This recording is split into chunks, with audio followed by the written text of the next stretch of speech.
Hello and welcome to Premier League All Access with me, Sam Matterface, and alongside me this week we've got the international football expert Kevin Hatchard and FA Cup winner Scott Minto to review all the Premier League action, and what a weekend it was, especially in Manchester. Here's what's coming up on the show. I do feel for Ten Hag. I think his tactics were pretty spot on. But City were that good. It was only a matter of time, and I think 3-1 didn't flatter them. It is a damning indictment of how the two clubs have diverged in recent years, because they're just in completely different spheres. Phil Foden now, he's the perfect package. The goal from Rashford is impressive, but let's be clear, you've got to do more than just score one brilliant goal in a game. 1 minute and 50 seconds passed. They should have kicked the ball into Rose Ed. They didn't. And it was brilliant play, you have to say, from McAllister and Darwin Nunez. But that header, with the game on the line, is outrageously good. They will never give up. They are very much in this title race. I think they're going to do it this year. I've just got this feeling about them. All Sean Dyche could do is try and put out a good performance from his side. If they carry on playing like that, they'll be fine. What will worry me if I'm Poch is that the fans have turned completely on Todd Boehly, and then they've gone after Mauricio Pochettino as well. The enigma that is Alex Crook, not available today because he is sunning himself in Portugal. I'm sure he would have a lot to say about this match. Actually, Scott, I've noticed that he's got into a little bit of a habit of when Manchester United have a tough weekend, he disappears. I wonder why that might be. Do you know what, Sam? He plans ahead, doesn't he, of any tough fixtures, know what's going to happen. But it did make me laugh. I heard him on the breakfast show this morning, and Jeff Stelling kind of killed him. He said how much it's raining in Portugal. So we, of course, don't want it to rain while he's there, do we? I do. I want it to rain the whole way through, in fact. Right, okay. Kev, you okay? Yeah, very good. Nice little mix for me. Bundesliga title race on Friday. Then got to watch June on Sunday night, so perfect weekend for me. Not sure there is a Bundesliga title race. Is there anymore? Not anymore. 10 points with 10 games to go. Absolutely. Oh, dear. Right, okay, let's get stuck into the Manchester derby, because it was another fantastic day for Pep Guardiola and Manchester City, who definitely had the benefit of Feel the Power. So let's start with the Manchester derby, gents, because I thought it was quite a fascinating game, really. Phil Foden signalling his intent straight away, really early in the game, I thought, right on the front foot, and causing problems for Manchester United almost as soon as the game had begun. They had the penalty shout inside 3 minutes when John Stones went over inside the penalty area. Actually, it was never a penalty. He kicked the back of Casemiro's foot. And Manchester United was sort of constricted in their own penalty area for so much time. They went with this tactic to try and control City, but Scott, you can never control City. And even though they went in front with a terrific goal, ultimately, there was a sense of inevitability about what was going to happen. Yeah, there was, Sam. And I'll be honest with you, when Erling Haaland missed that chance right on half-time, and you saw Pep with his head in his hands and even coming out to start the second half looking very frustrated, I was more relaxed for City than he was, clearly, because I just thought if they carry on playing like that, they're going to go and win the game. And all they needed was that first goal, and what a brilliance it was from Phil Foden. They were by far and away the better side. I do feel for Ten Hag. I think his tactics were pretty spot on. I thought he was quite clever in terms of the 4-2-4, but actually there wasn't really a centre forward, because what you try and do is make yourself as solid as possible. But City were that good. It was only a matter of time, and I think 3-1 didn't flatter them. And that's the issue, isn't it, Kevin? You can't criticise them too much, Manchester United, for their approach. It's not a great sight for Manchester United fans of a certain age who have witnessed this period of domination to almost sort of see them subjugate themselves in such a way where they go to the Etihad Stadium and have to be so submissive, so pragmatic. But it's the only way, isn't it? It's the only way. And you know what? 9 times out of 10 it doesn't work. But every now and again there's Crystal Palace. Yeah, it's the only way now, and I think it is a damning indictment of how the two clubs have diverged in recent years, because they're just in completely different spheres. I know people will say, well, what if they make more of their breakaway chances? But after Rashford scores, there's no meaningful shot on target for the rest of the game. And that is a damning indictment of the way that club has been set up in recent seasons. We'll see if it changes. But I just thought City played some wonderful football. Phil Foden now, I mean, Guardiola says he's the best player in the Premier League. He's certainly not far off it. He's the perfect package because he's willing to do all the work without the ball that Guardiola demands. He's so imaginative on the ball. That passion that he has for football just absolutely shines through. And it did make me think how blessed England are going into the Euros, because we have genuine world-class talent in a number of positions. You've got a world-class centre-forward in Kane. You've got Jude Bellingham. Declan Rice is having a great season with Arsenal. You've got Phil Foden. You've got Bukayo Saka. I mean, it's a really, really good time to be an England fan, I think. And I think that should make people very excited about the summer. Yeah, and one of the other great facets that doesn't get mentioned enough is Kyle Walker is nearly 34 years of age, yet his pace is so frightening that Marcus Rashford, when he's running through one-on-one, knows that Kyle Walker is coming. And look, I don't think it's a foul, but I know that Marcus Rashford is sitting there thinking to himself, well, he's going to beat me anyway, so I've got to try and make something out of this, because if I don't, we're going to lose the ball anyway. So because Kyle Walker is that good, and I think that's underrated. That's not talked about enough. England need really top quality players, not only going forward, but at the back as well. And I think him and John Stones are certainly in that top bracket of defender. Absolutely. I'm glad you mentioned John Stones. By the way, I do think if United and Ten Hag had gone for it in the way that Luton did, then it could have been a similar scoreline, because I was at Kenilworth Road, and you don't go man for man against Manchester City. But absolutely, I think Kyle Walker, it doesn't matter what his birth certificate is saying, he's not getting any slower, is he? And there was that one in the first half where, it was a poor header where it bounced up. And you think that if he'd done it, well, he wouldn't have been caught. But it's in the back of his mind that he's got Kyle Walker catching him. And with that one as well, absolutely, it's not enough. It's what defenders do all the time. And he knows it's not enough. He's touched his arm and his whole body has gone down. It's all the psychological aspect that Kyle Walker has from a defensive point of view. So with him and John Stones, exactly what Kev just said, chucking those two players, I've mentioned about this summer, is very exciting ahead. It's very difficult to sort of assess where Manchester United are, isn't it? Because we know the takeover is in place now and they're in a state of flux. But whether or not Ten Hag continues at the end of the season or not, which I think is becoming increasingly debatable, by the way, I think we can look at Manchester City and see where they are. And they've got more competition this year, and Liverpool obviously are doing what they are doing. Arsenal are still very much in the title hunt as well. But I think Manchester City, although they are not perfect, and they are conceding, Kev, they're conceding too many goals, aren't they, really? Let's be honest about it. Do you think, though, there is going to be one of those days, at some point there will be a day where they can't get themselves out of it with this supreme attacking play, and actually things don't go in? I suppose the Chelsea day is an example of that. There is a vulnerability there. I think that's fair to say, which is interesting because, of course, if you look at last season, some of their defensive numbers were outrageously good, and he switched to this idea of packing the team with big defenders, and he had that balance. They haven't quite had that this season, but what really struck me at the weekend, actually, was looking at the bench and looking at the quality of the squad.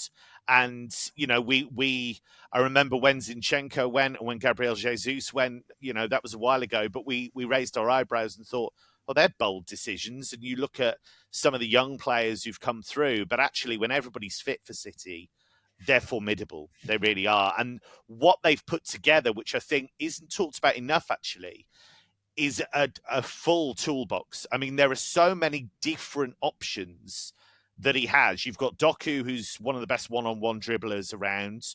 Grealish, when he's fit, is really good at setting the tempo of a game in terms of keeping possession and drawing fouls, things like that.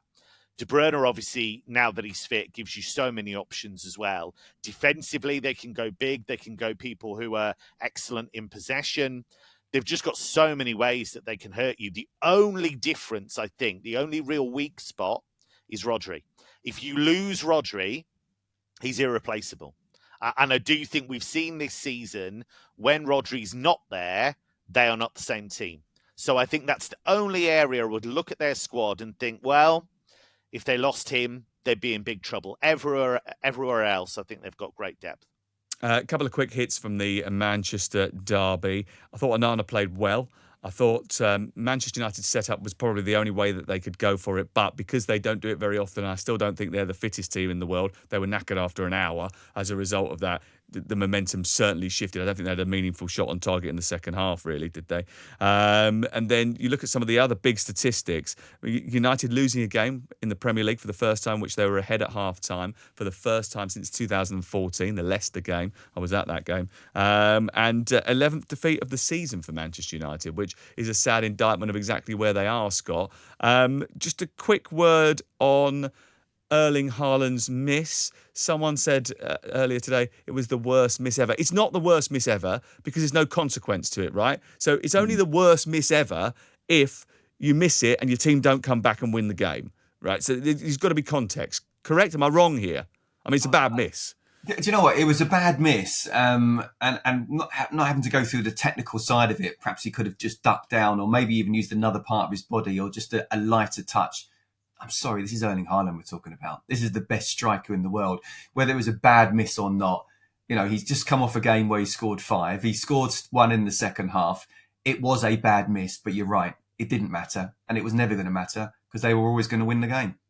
And Kev, the goal from Rashford is impressive. He takes it brilliantly, but then if you're going to criticise him after that, he doesn't do enough when he gets other opportunities. I mean, it's a brilliant, brilliant goal, and he's scored 5 goals against City now. Only Rooney and Cantona have netted more.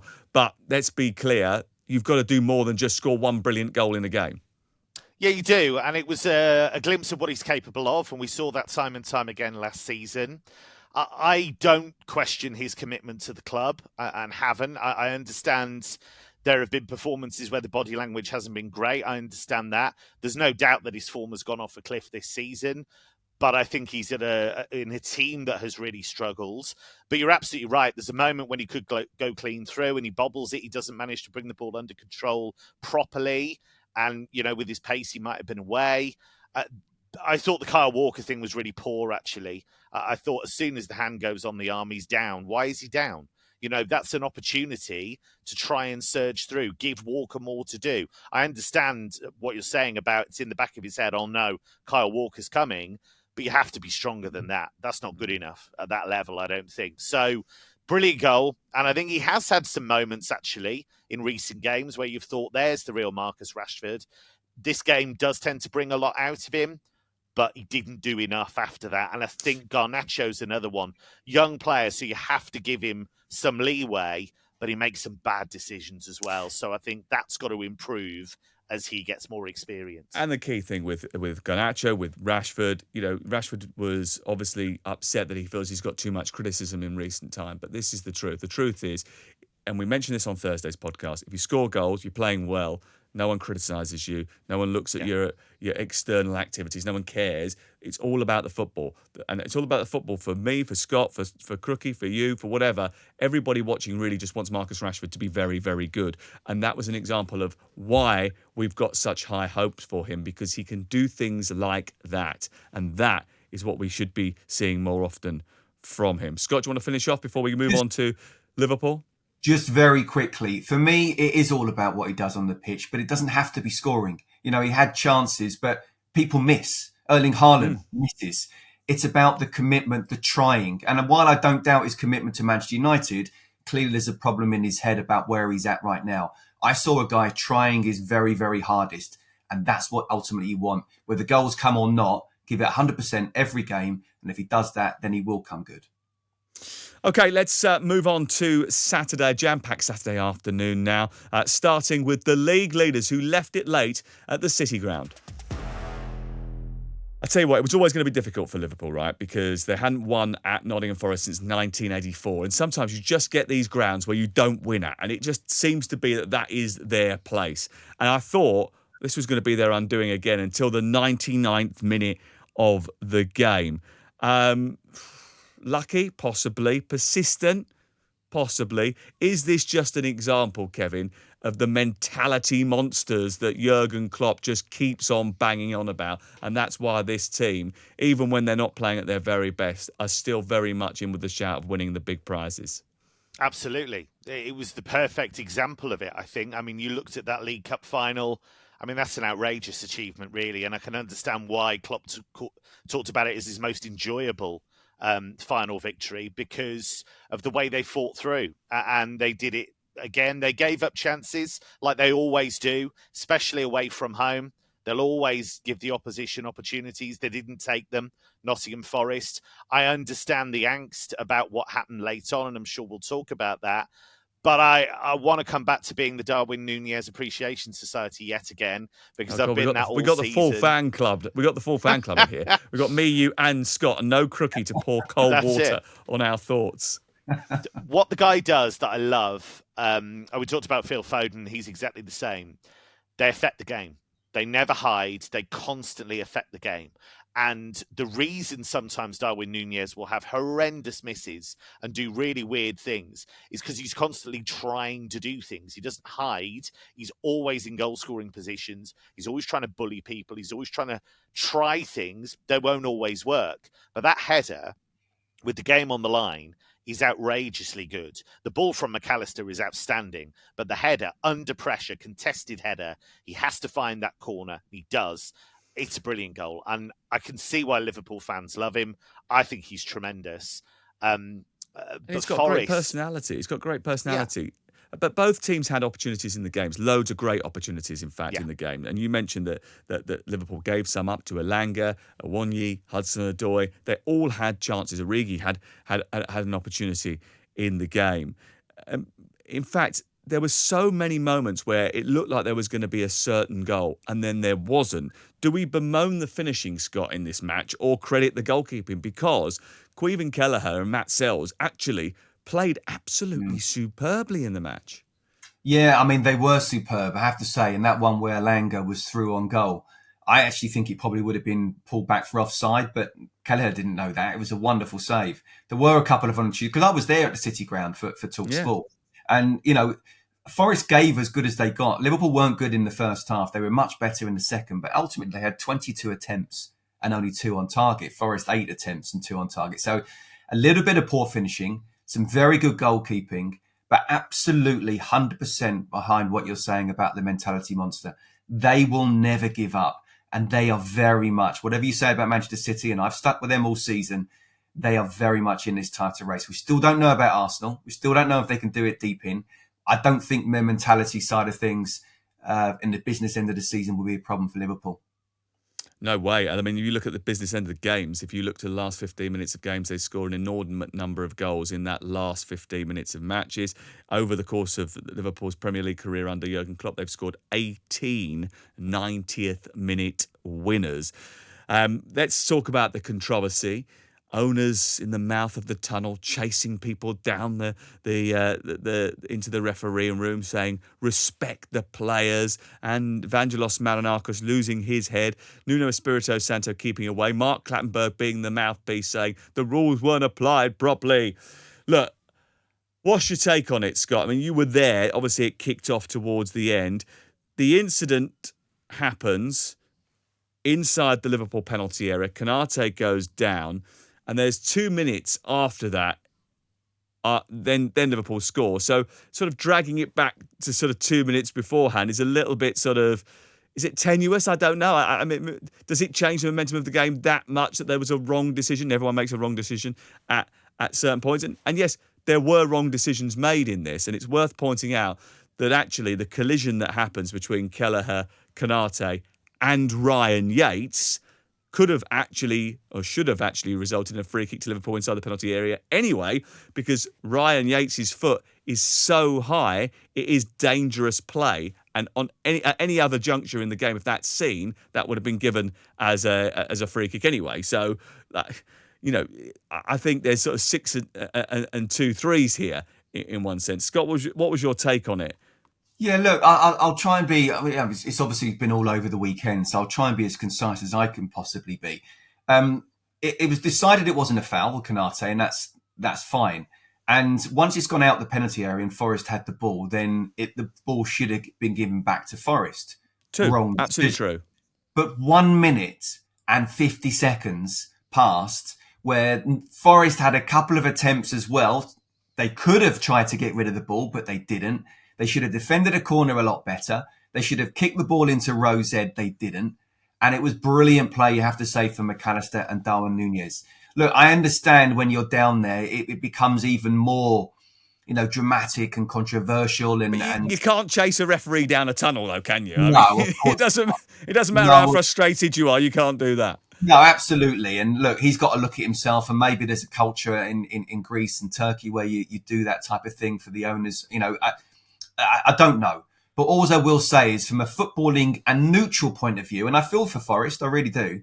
From a neutral point of view and from an ex-player's point of view, you've had 1 minute and 50 seconds to make sure they don't go down the other end and score a goal. And you've had possession of the ball as well. So for me, it's a moot point.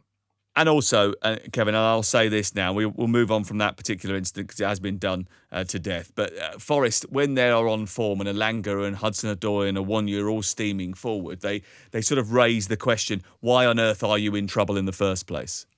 Yeah, and, they lost Brennan Johnson, who we might talk about later, and that was a huge blow. But there's enough attacking quality there to be scoring plenty of goals. They've been more attacking under Nuno than I thought they might be.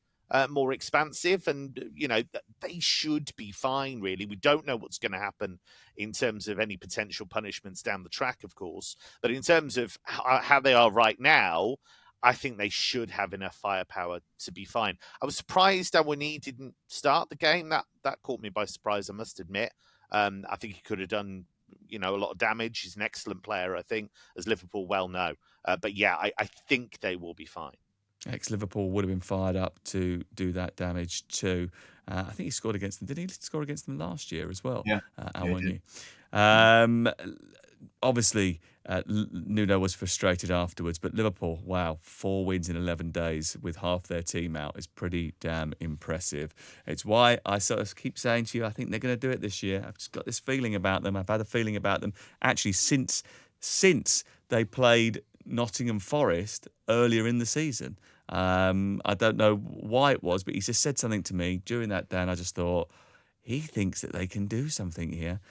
Everton against West Ham United, 3-1 winners. West Ham United, bad news for Everton. Another game with more late goals. It was added time where West Ham scored twice and won the game. Everton just can't buy a win at this moment in time.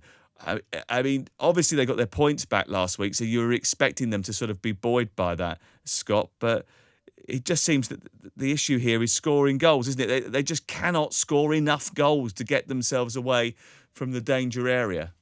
No, Dominic Calvert-Lewin was on the bench. Beto came on. He obviously scored but missed a penalty. I do think, though, looking at the performance, and that's all you can do to a certain point. Yes, it's ultimately about scoring goals, but all Sean Dyche could do is try and put out a good performance from his side. And if they carry on playing like that, they'll be fine. But they were the better side. West Ham got away with it, in my opinion, as much as I'm delighted that West Ham got the win. And when you've got the opposition goalkeeper as the man of the match, I think that pretty much tells you exactly where they've gone. But yeah, ultimately, Areola was brilliant, and David Moyes put his hand up and he said all this, and he said, yeah, fine. But they haven't won since December. And that becomes a bit of an issue if it keeps rolling on, because the fixtures don't get easier the closer you get to the end of the season. No, they don't. But again, from a player's point of view, and I would imagine a coaching point of view, is a get you go again. And just got to make sure it doesn't play in the back of your mind that we haven't won. People like you ramming it down their throat. They haven't won since December. But until just read out the facts, Scott. Absolutely. Until they do, the facts are the facts. I just see what I see in terms of the performance. And my bottom line is, we talked about Forest, they should be okay. I actually think Everton are playing better than Forest at the moment, but they do need to be winning games and they do need to be scoring. So that header from Beto, I think, was a very good one. But the missed penalty, obviously, was absolutely crucial. Okay, let's get stuck into the rest of Saturday's action now. And although we should probably start with victories and people winning and people being very happy, I think probably we should start with the team that have got the blues.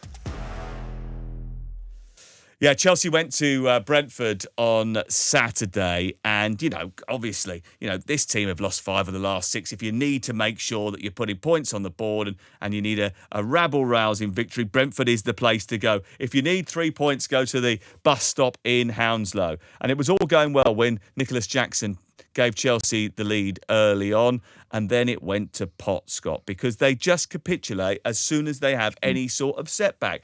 And they had the setback in the game. Roeslav, the defending for all of the goals, Brentford and Chelsea, is absolutely appalling. All of it. I mean, Johan Vissel gets a load of credit for the overhead acrobatic bicycle kick. However, the fact that he had more space than the Milky Way to get that executed probably sort of negates the fact that it was so special. I mean, what will worry me if I'm Poch is that the fans have turned completely on Todd Boehly, calling him awful names. They've really gone in for him. It shows how angry they are. I understand their anger completely, but they've really gone for it. And then they've gone after Maurizio Pochettino as well. And I think when you're in that zone, you're in massive trouble. Absolutely. Once the owner gets stick, then the manager needs to be looking over his shoulder, because clearly there's not a lot he can do in terms of getting rid of players. He wants to try and do something different. I know. I've said I think Poch should be given to the end of the season. Like Ten Hag, he's on trial to the end of the season. I think it's a little bit unfair on him, but again, we spoke about it in the pod last week, didn't we? Just as they look like they're doing okay, they have a setback. I think this game here was what it was. It was a mid-table side against a mid to lower table side that actually aren't particularly very good. Which one was which? Good question. But, the defending from Disasi is it's just It's like awful. you think he's doing well, and then suddenly he comes out with defending like that. Look, Poch must be pulling his hair out. He doesn't, he sets them up in training. He doesn't ask them to defend that poorly. And they had chances. And by the way, can I just mention again, Malagusto, how well he's doing? I think he's done brilliantly. In a time where it's very difficult to be a Chelsea football player right now, I think he's been nothing short of sensational. And the biggest compliment I can give him is that if Reece James is fit, I wouldn't put him back in the side. But absolutely, it's all about the FA Cup, and if you can somehow try and string wins together. But I don't see where it's coming. That's it, Scott. Back to the old days, aren't we now? The good news is I had a quick look at the table this morning, and Chelsea remain in the bottom half of the Premier League table. But don't worry, they're 16 points above the drop zone with 12 games left. I think they're going to be okay. Let's talk a little bit about Brentford, because Thomas Frank came out afterwards and said he wanted to speak to the fans who had booed and jeered his team when they were 1-0 down to Chelsea. His response was, "What the fudge? We need the fans." Maybe it was a little bit more colourful than that, but you get the point. And not only when it's going well, he said, should we respect him for taking on the fans and saying, come on, get a little bit real here? Or was that an ill-judged thing to say? I mean, bearing in mind Brentford's form is pretty catastrophic at this moment in time. I think it comes back to what we were saying about West Ham recently. And, you have to have a little bit of perspective about where you've come from. I used to cover Brentford a lot when they were in League One and when they were under Martin Allen. Mm-hmm. And if you'd have told me then they'd be a Premier League side, and they'd be a Premier League side in multiple seasons, and that they could come off the field against Chelsea and be disappointed they didn't win the game, I'd have thought you were mad. So the journey they've been on is extraordinary. And I'm kind of with him. You have to be bold to say something like that. And look, fans pay their money. They have the right to voice their displeasure if they're not happy. But I think it does need to be a bit of perspective there, because every season that Brentford stay in the Premier League is a huge achievement. It just is. There's just no getting away from it in terms of budget, in terms of, overall institutional experience of being at that level. I think it is a massive, massive achievement. I think he's done a brilliant job. I think he's entitled to say, hang on, can we just slow down here a bit? We're up against Chelsea, who are a big club. They're not acting like it at the moment, but they are a big club. And in the end, they fought through and they got the draw. So they're not going to go down. Their defending has been crap. Their defending has been atrocious. Dreadful for so Collins long. Has been actually, awful. It's been absolutely. terrible. And I spoke to him about this, and it was after the Liverpool game, and I said to him, "Is there the one area that you've really got to hone in on, focus on defending?" And he went, Yes, absolutely. And he was very sort of like he knows that that's a massive problem. But they've had a lot of injuries. Remember, they've had a terrible time with injuries over the course of the season themselves. And it's all right saying, well, everyone's had loads of injuries, but Liverpool having loads of injuries, Man City having loads of injuries, United having loads of injuries, and Brentford having loads of injuries. That's a very different scenario because of the depth of the respective squads.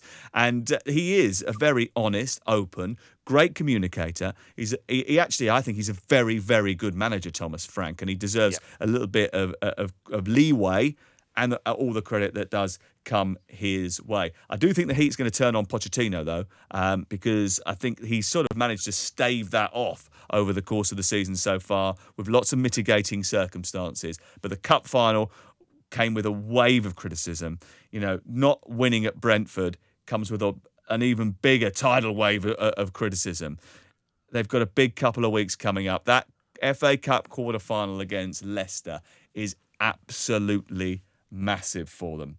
Let's go to North London. Tottenham against Crystal Palace finished with a 3-1 victory for Tottenham, but Tottenham would 1-0 down with 25 minutes to go. So another sort of feather in the cap for the mentality squad.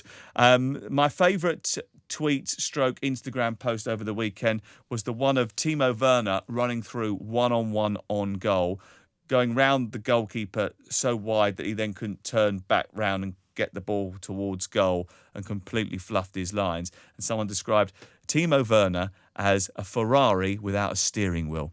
Eventually, though, he managed to find top gear to score his first goal for Tottenham Hotspur. I mean, we all love Timo because he's such a lovely bloke and he keeps on going and he's so self-effacing. He goes, yeah, I missed a chance. I'm an idiot, but I scored a brilliant goal. And you know what? Well done to him and well done to Tottenham for coming back because it was a tough thing to break down that Crystal Palace Roy Hodgson defence. Oh, it's Oliver Glasner now, isn't it? Sorry, didn't see much of a difference. Do you know what I've got in my notes here, 5-4-1 under Glasner, very Roy Hodgson. So absolutely. the best thing though about that was, did you hear the post-match afterwards when Crookie was speaking to Ange and he sort of had a couple they're of mates questions. now. There's mates now. They're mates. Are they mates now? Well, he asked a couple of questions and then he said, yeah, but wouldn't you want it done, a little bit more in a calmer way, more controlled way? He said, come on, mate. Don't you enjoy it? You must enjoy these things. I'm fine with it. Why aren't you?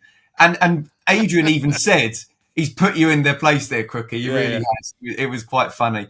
But look, no, absolutely. Timo Werner, again, he's another one that, is not a natural goal scorer, should we say, but would be a nightmare to play against. I'm really pleased for him because he does seem like a good lad and actually does very well in his position in terms of carrying the ball in the counter-attack in the style that Ange wants as well.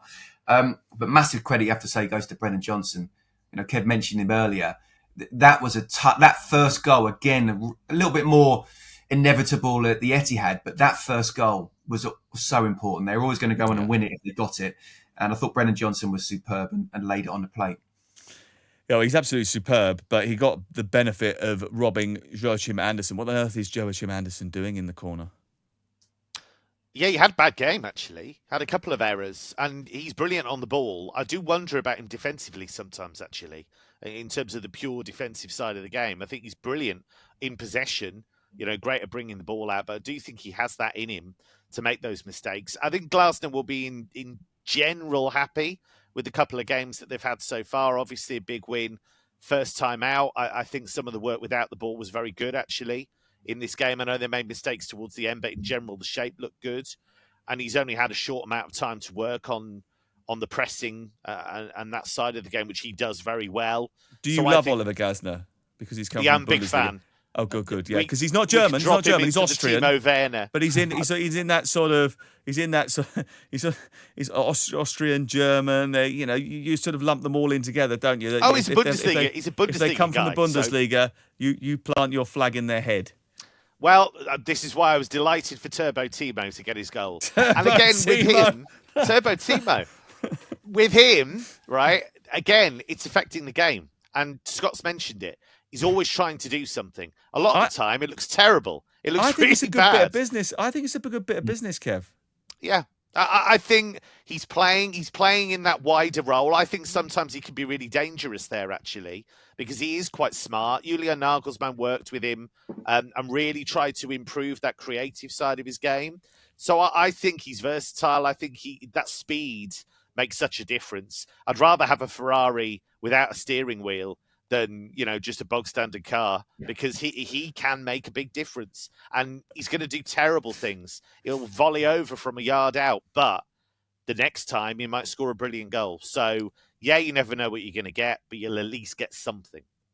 Listen, I can't help but like the guy, and I wish him only the best. Tottenham Hotspur, I think, heading in the right direction, steering wheel or no steering wheel. Whether they get into the top four is a different matter, because Aston Villa, very good in the first half against Luton, were pegged back in the second half, but again, showed the resilience, the mental fortitude to get that goal, to get them over the line. And Newcastle beat Wolverhampton Wanderers. Boy, did they need that victory. Scott, Eddie Howe, the man with a plan, working in tricky circumstances. You've got Willock and Anderson, who aren't 100%, but coming into the team to help out when they need them the most. And Isak, Alexander Isak, he is just silky, superb and sexy, isn't he? What a fantastic footballer he is. Absolutely, mate. And have you got inside Eddie Howe's head? Because you talked when you interviewed him after the Arsenal game about the system and this and that and what needs to change. He wasn't happy about that. Well, he wasn't happy about that. The system was still the same, but it was very much different set of tactics, wasn't it? It was deep, and it was counter, and it was first clean sheet in 2.5 months, was it? So I wonder whether you should take a little bit of credit for that. But no, look, we're old friends. We're old friends. Sometimes we draw on our old friends when we need help, and hopefully I have. If I've had a very small part, even a minuscule part, I'll be delighted, because I'm so happy that even though he beat Gary, which was a bit difficult for me. It's like having two kids and not knowing which one of them you want to win. The fact is that Eddie needed it more than Gary this weekend, so I'm pleased for him. Absolutely. I mean, it does help as well when your two top scorers, Cunha and Hwang, aren't playing, and then your two players as well come off at half time, Neto and Sarr. But good. And it was raining. It was difficult. It's a difficult place to go when it's raining like that. I always think anyway. What about Gary O'Neill? He'll be reflecting on that, thinking that we just need to get to the international break, won't we, and get some of these players back to full fitness, Kev. Yeah, I think he's done an amazing job. I really do. I think it's right up there with any of the coaching we've seen in the Premier League this season. And I do think it's really shamed Julen Lopetegui, actually, who, moaned about the squad, said, I can't work with this group of players. And so he's kind of flounced out of there. And Gary O'Neill's come in at very short notice. From the very opening weekend when they went to Old Trafford and played against Manchester United and should have won the game 3-0 and ended up losing it. They had a real plan. And, Neto being back from injury is huge. He's been superb, I think, the last few weeks. If you don't have him, you're not as dangerous. Obviously, Hwang being out, Cunha being out. But in general, the fact that they're not remotely being talked about as being a team that's been threatened by relegation is a huge achievement. And I think under him, there's a real connection with the fans. I think they're great. And I think they're fun. They weren't fun, really, under Bruno Lage, which is ironic because his Benfica team was great at one stage. They're really dull under him. And Lopetegui, the football wasn't great either. So I think he's done a really good job. Good work for Gary O'Neill. Well done. Even though he didn't win this weekend, I'm sure they'll be back to be winning ways very shortly. A couple of big statistics from the weekend. Everton now 10 Premier League games without a win. That would worry me. Brighton, 5 wins from the last 21. That would concern me as well. But they are 9th in the Premier League. So if you're a Brighton fan, I got a message actually from a Brighton fan saying, we're having the season of our lives. We don't care. We're going to Rome, the Europa League. We're in the top 10. We're fine. I remember being at the Whitdean. It's okay. Yes, it hasn't gone particularly well, but I think we sort of mentioned this beforehand. Mid-table teams have ups and downs. They don't always have ups. And when you've had a brilliant season like Brighton and Newcastle have had the previous season, sometimes you do hit a bit of a bump every now and again. Well, look, they were sorry, Kev. They were superb last season, wasn't they? They were always going to find it difficult to go again in the Premier League and the Europa League. So I don't blame the Brighton fans saying, "Don't worry for us. we're actually still in a very good place. Don't worry. It's okay. We're fine. We're fine. Thank you very much. Worry more about Manchester United, who have lost 11 games in the Premier League this season and 11 points off Aston Villa in 4th place. Top 4 may well be over for them, but Eric Ten Hag says, but what about top 5? Kev, coefficient is a big thing. We know that it's very, very tight at this moment in time. It's going to require Manchester United fans to really support Aston Villa, Brighton and Liverpool and West Ham on Thursday nights, isn't it? Yeah, absolutely. All of those results from the different competitions go in there. And there is a chance of top 5, but I'm not sure United will even get top 5. I think they're so inconsistent. I know it was going well when Højlund was scoring goals and, they were digging out results, but against it's just Luton and also Newport. Random. Well, yeah, it's just also random. You talk about Brighton. I know how Brighton play. They don't always win. And as you say, 5 wins out of 21. Squad depth is an issue. Injuries are an issue. All that They're stuff. Young. They've got a very young team. And they're Brighton. So, there has to be a dose of realism as well. However, I know how they play. Wolves, as I just mentioned, I know how they play. Manchester United I look at, and I've said this a lot and I still think it's true, it's all a bit too improvisational jazz for me. You don't... I know there was a plan at the weekend, but it's so tin pot. Yeah, we've got to contain and counter and all that. But it's just... I don't blame Ten Hag entirely for it. A lot of it is behind the scenes stuff. A lot of it is stuff that he's inherited. But he's had nearly 2 seasons now, and I don't know what they are. And they're so far away from that clever Ajax team that got to those semi-finals of the Champions League. They were such a smart team who knew exactly what they were about. This team is nowhere near that. And I'm guessing that even if the 3 of us were practicing for 2 years out improvisational jazz, we'd sound pretty good after that period. Yeah, I would have thought so. I mean, not wanting to blow our own trumpets. Anyway, I was waiting to give it one of those as he was... Right, that's it. Manchester United against Everton actually forms our commentary next Saturday. It's going to be a big game for both. 10 games without a win for Everton. They go to Old Trafford. Manchester United desperate for 3 points as well. It's live 12:30 next Saturday. In between times, lots of football to come from the Champions League, the Europa League and beyond as well. Thank you very much, gentlemen. Crookie will be back from sunning himself next Monday on the old YouTube show. Maybe we won't even have him back. It will depend, I suppose, on whether or not Manchester United win or lose. See you then.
I do feel for Ten Hag. I think his tactics were pretty spot on. But City were that good. It was only a matter of time, and I think 3-1 didn't flatter them. It is a damning indictment of how the two clubs have diverged in recent years because they're just in completely different spheres. Phil Foden